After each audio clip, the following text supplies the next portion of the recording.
ఒకరోజు ఈరోజు నువ్వు కావాలంటాడు, రేపు నువ్వు అవసరం లేదు వెళ్ళిపో అంటాడు మేడం.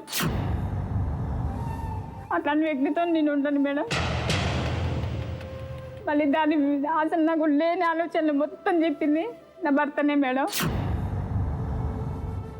అందుకని మీరు ఇప్పుడు అతనితో ఉండరు, అతనికి విడాకులు ఇస్తారా? ఇస్తాను మేడం. అతని దగ్గర డివోర్స్ తీసుకుంటారు, మీరు సపరేట్ అయిపోవాలనుకుంటున్నారు మీరిద్దరు, అంతేనా? సార్ మీ ఆయన పేరేంటన్నారు? సతీష్. సార్ ఆయన పిలిచి అతను ఎందుకు వచ్చాడు ఏంటో ఆయన అడుగుదాం మనం. రండి సతీష్.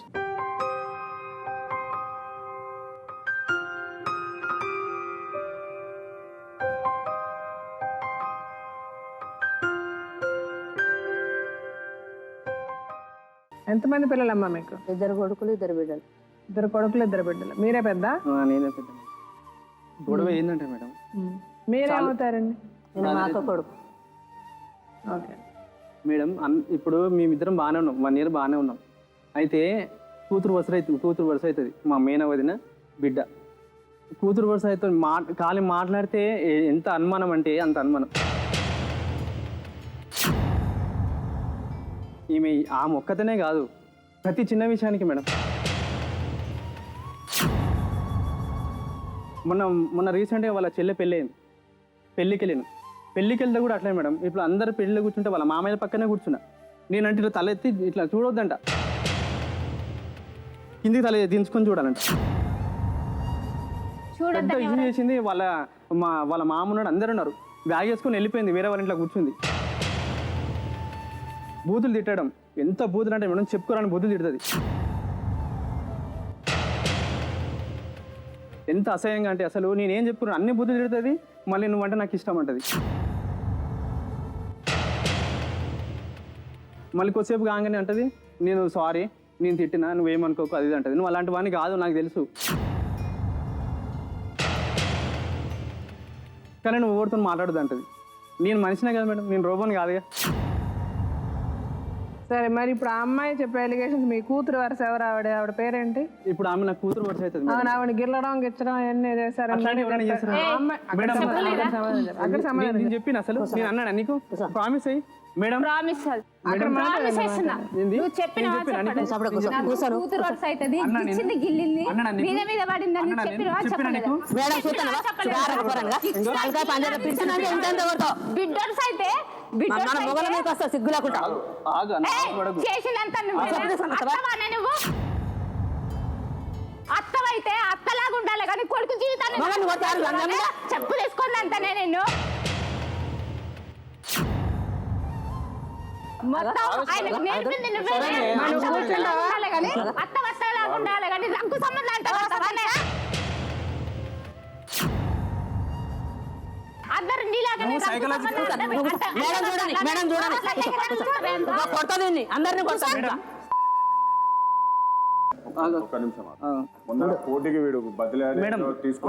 చెప్పని ఒకరు చెప్తాను చెప్పండి. అయితే ఊరికి వెళ్ళినట్టే బాబుకి పిచ్చి వచ్చిందంటే కనీసం ఒక్కళ్ళు వాళ్ళ ఇంట్లో ఇప్పుడు ఆమె కోపం ఉంది, వాళ్ళ ఎవరైనా ఫోన్ చేసి చెప్పాలి కదా నా బాబు. చెప్తాంటే నేనేమన్నంటే ఒకరోజు మేడం, లేకుంటే ఈమె గురించి నువ్వు ఇద్దరు మన భర్త భార్య ఇంట్లో ఉన్నప్పుడు మంచంలో ఉన్నప్పుడు చెప్తాను, లేకుంటే నేను బతకాలన్నా సావాలన్నా చెప్పు, నిన్ను నమ్ముకొని నేను వచ్చినాను మేడం. నేను నా పిల్లలు నేనేం కావాలా, వేరే ఆడ మనిషి గురించి నువ్వు చెప్పొద్దు అని కాలు పట్టుకున్నాను మేడం. ఏడ్చి కాలు పట్టుకుంటే నువ్వు ఇట్లా చేస్తావు, నువ్వు నన్ను అనుమానిస్తున్నావు అనినాక నిన్ను అనుమానికి ఒకటి ఎట్లా పోతుంది, ఆమె రూమ్ తెచ్చి ఆడ పెట్టినావు తీసుకొని వచ్చి, ఇప్పుడు నన్ను అనుమానిస్తున్నానని చెప్తున్నావు, మళ్ళీ నా బతికేంది నువ్వు. నేను ఆ రోజు ఏమన్నానంటే కాదు బావా నువ్వు ఇట్లా చేస్తే ఎట్లా, ఆమె వేరే అమ్మాయి గురించి మనం చెప్పుకోవద్దు, మన భర్త భార్య మనం పర్సనల్గా ఇంట్లో ఉన్నప్పుడు అంటే అమ్మాయి చాలా మంచిది, పాపము పాపం అనిపిస్తుంది అని చెప్పేవాడు మేడం. అంటే ఒక భర్త వదిలిపెట్టిన అమ్మాయికి ఎప్పటికైనా మన సంసారాల్లో నిప్పులు పడతాయి, వద్దు బావా అని చెప్పేదాన్ని మేడం. అనింటే ఇతను ఏమన్నాడంటే అమ్మాయి నేను కావాలంట అన్నాడు మేడం. చెప్పినాక నేను కాలు పట్టుకున్నాను మేడం, మనం అంటే తప్పు చేయకూడదని కాలు పట్టుకుని ఉంటే నువ్వు కాలు పట్టుకొని అనుమానిస్తాను, నువ్వు నాకు అవసరం లేదని నన్ను కాలుతో దెబ్బాడు మేడం. ఇంట్లో దెబ్బతోనే ఇంట్లో మందు ఉండేది, పురుగుల మందు మేడం. నేను ఎందుకు బతికుండాలా, నిన్ను నమ్ముకొని వచ్చినా కదా అని పోయి మందు తాగాను మేడం. అప్పుడే క్యారీ చేసుకోపు అన్నము క్యారీ చేసుకొని ఫోన్ చేశానంట మేడం. ఇతను డాక్టర్ తీసుకొని వచ్చి కూరగాలే బావా వస్తానాలే అని చెప్పిందంట మేడం.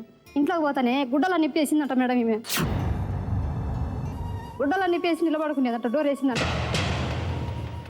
నువ్వు నా దగ్గరికి వస్తావా, నువ్వు రావా నా దగ్గరికి, లేకపోతే నేను అందరికి రచ్చిపోతానని చెప్పినాడంట మేడం. చెప్పిందంట ఆమె అని లోపడుచుకుందంట. ఇతను వచ్చి నేను మందు తాగినాక నాకు చెప్పాడు మేడం, ఇట్లా జరిగింది ఈ పరిస్థితి, అందుకు నేను ఇట్లా చేసిన, ఈ పనికి నేను పోను, నాది తప్పు అయిపోయిందని ఇతను చెప్పాడు మేడం. నాకు ఆటో తెచ్చుకున్నాడు మేడం, ఇతను 5 నిమిషంలో ఆటో తెచ్చుకున్నాడు. ఫోన్లు వస్తాను మేడం రోజు. ఫోన్లు వస్తుంటే నేను అన్నా, ఈ ఫోన్ నీకు ఎందుకు వస్తుంది, మీరు తప్పు చేయలే, నేను ఇప్పుడు చెప్తాను, మీరు తప్పు చేయలేదు కదా, తప్పు చేయనప్పుడు నీ దగ్గరికి ఫోన్ ఎందుకు రావాలా, నేను సెల్లు తగిలితే భారీగా హక్కు లేదు మేడం, సెల్లు తగిలేదానికి నాకంటే సెల్లు లేదులే, నేను భారీగా తగిలేదానికి నాకు హక్కు లేదా, నువ్వు సెల్లు తగలవాకంటాడు మేడం. సెల్లు ఫోన్ చేస్తుంది మేడం, నువ్వు ఎవరివే ఫోన్ ఎత్తుతావు అని ఎన్నో మాటలు నేను ఆడికన్నా. ఎందుకు నన్ను ఇట్లా మాట్లాడుతుంది, నేనేం తప్పు చేసినానని, నీకేమన్నా నేను ఇయ్యలేదా నీ దగ్గరికి, నేను నీకు వడ్డీ పెట్టలేదా, నీ దగ్గర నేను పడుకోలేదని కూడా కానీ అడిగాను మేడం. అసలుకి మా ఊరి వాళ్ళకి అందరికీ ఫోన్ చేసి నా భర్త సుబ్బరాయుడు అని అందరికీ చెప్పింది మేడం. వాళ్ళు చూసిన వాళ్ళు కూడా మాత్రం చెప్పలే మేడం, ఈ పాప ఏదైనా చేసుకొని చచ్చిపోతుందని. వాళ్ళకు ఫోన్లు చేసుకోవడము, వాళ్ళకు ఫోన్లు చేస్తుంది, నా భర్తను రమ్మని సుబ్బరాయుడిని అంటది మేడం. సరే ఇప్పుడు మీరు ఏం కావాలడు? నా భర్త నాకు కావాలి మేడం, నా పిల్లలు, నా సంసారం మేడం. ఇప్పుడు ఇంతకే మీ ఆయన వెళ్తున్నాడు, ఆవిడ రమ్మంటుందా? ఆమె రమ్మంటుంది మేడం. అని మీ ఆయన చెప్తున్నాడు, మా ఆయన చెప్తున్నాడు. ఆవిడేమో మీ ఆయన వెళ్తున్నాడు అని చెప్తుందా? నీ మొగుని నేను అద్దలో పెట్టుకోయి అంటది ఈమె. ఓకే, మీ ఆయన ఏమో ఆవిడ వద్దంటున్నాడా? వద్దంటున్నాడు మేడం. ఆవిడ పేరేంటి? మా అత్తమ్మ మేడం. రావుని పిలిచి మాట్లాడదాం రండి.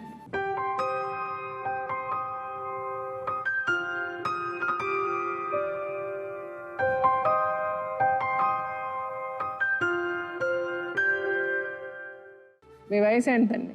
30. ఏమైనా చదువుకున్నారా? లేదు. ఏం పని చేస్తారు? నేను ఫస్ట్ ట్రాక్టర్ పోతున్నాను, మళ్ళీ తర్వాత బేకరీలో పని చేస్తాను. ఇప్పుడు ఎక్కడ? ఇప్పుడు రైల్వేలో వంట చేస్తున్నాను. రైల్వేలో వంట చేస్తున్నారు. ఎంతమంది పిల్లలు మీకు? ఒక కొడుకు ఒక కూతురు. భర్త మా బాబుని తీసుకున్నాడు, పాపని నేను తీసుకున్నాను. అంటే మీ ఇద్దరు విడిపోయారా? మీరు మా ఆయన నేను విడిపోయాను. డివోర్స్ తీసుకున్నారా? మీకు అమ్మ నాన్న అందరు ఉన్నారమ్మా? సుబ్బరాయుడితో మీకేంటమ్మా పని? అంటే ఫస్ట్ మేము పనికి వెళ్తున్నాం మేడం, ట్రాక్టర్కి వెళ్తున్నట్టు ఆయన అలా పరిచయం అలా చేసేసుకున్నాడు మేడం. ఏం చేసుకున్నాడు? పెళ్లి చేసుకున్నాడు. ఎక్కడ పెళ్లి చేసుకున్నాడు? ఇంట్లోనే మేడం. మీరు చేసుకుంటాను, అతను తోడుగా ఉంటా అన్నప్పుడు మీకు అతనికి పెళ్ళయిందని సంగతి తెలియదా? తెలుసు మేడం, చెప్పాను. తెలిసి ఎందుకు చేసుకున్నారు మీరు? అంటే నేను చెప్పాను మేడం, నీకు పిల్లలు ఉన్నారు, రేపు పొద్దున్న నువ్వు నన్ను అన్యాయం చేస్తావు అని చెప్పినాను మేడం. నేను నిన్ను అన్యాయం చేయడం సరే, నువ్వు చేసుకుంటే వాళ్ళు అన్యాయం అయిపోతారని నీకు తెలియదా? అదే చెప్పినా మేడం. చెప్పి నేను చేసినాక నేనేమి ఇక్కడ ఉన్నానులే, నీ దగ్గర ఊరిక నీకు ఉన్నానంటే ఉన్నాను అన్నట్టు ఉంటాను అని చెప్పేసి అన్నాడు. అలా నువ్వెందుకు ఒప్పుకున్నావు? నీకు సిగ్గులేదా? నోటికి అన్నం తింటున్నావు, గడ్డి తింటున్నావు. అదే మేడం, అది కూడా ఇంకొక ఆడదే కదా, ఇంకొక పెళ్ళం ఒక ఆడదేనా? నీ మొగుడు అట్ట చేస్తే, నీ మొగుడు దగ్గర ఇంకో పెళ్ళం ఇంకొక ఆమె అట్ట చేస్తే నీకు బాగుంటుందా? ఆడ ఇల్లు కట్టుకున్నాం బోడబండలు, బాబు సువర్ణ భూమిలో పనిచేస్తే మీద, ఇప్పుడు వాళ్ళకి ఇల్లు మీద కన్నబడ్డది. ఇప్పుడు అంటున్నామ్మా నాకెవడో ఉన్నాడంట, ఎట్టు ఈమె ఏం చేయాలని చూసి దాన్ని ఎలగొట్టి, ఇక్కడ మాట్లాడొద్దు మీరు, కుక్కల్లా గొర్రెలొద్దు మీరు అని చెప్పిండు. అంటే నేను కన్న కూతుర్ని కుక్కని అయిపోయినా, చేసుకున్న భార్య కుక్క అయిపోయినా. దగ్గర వండుకొని నువ్వు బొర్రి నన్ను రాత్రి 12 కొట్టగా నన్ను లేపుతో పండుకోమని నువ్వు ఆడదానివేనా అసలు? నువ్వు ఈ రోజు నన్ను చూస్తానని అంటున్నావు, ఆ రోజు నువ్వు ఎట్లున్నావు? నన్ను ఎంగిల్ని తినబెట్టినవే నువ్వు. అసలు నా ఎంగిల్ కూడా తినడానికి నువ్వు వచ్చినావు, నేను రాలే. నేను వీళ్ళని అట్లా చూడలేదు, ఉద్దేశంగా నేను మొత్తం నువ్వే అన్నాను. నేను అన్నా కానీ టార్చర్, ఎవ్రీ మంత్ టార్చర్ 3 సార్లు కాలు మొక్కినా మేడం. మీ వాళ్ళని పిలువు అంటే మీ వాళ్ళ మీద నీకు నాకు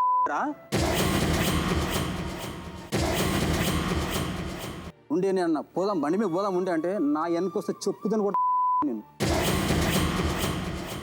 5 నెలలకోలే నాకు తిండి తికానా ఏది లేదు మేడం. నాకు వీడేమంటాడు, మా అమ్మ రోడ్డు మీద తిడితే అన్నాడు, ఎవడాడు బుద్ధి సంపుతావాన్ని వీడికి వస్తాను నా మీదకి.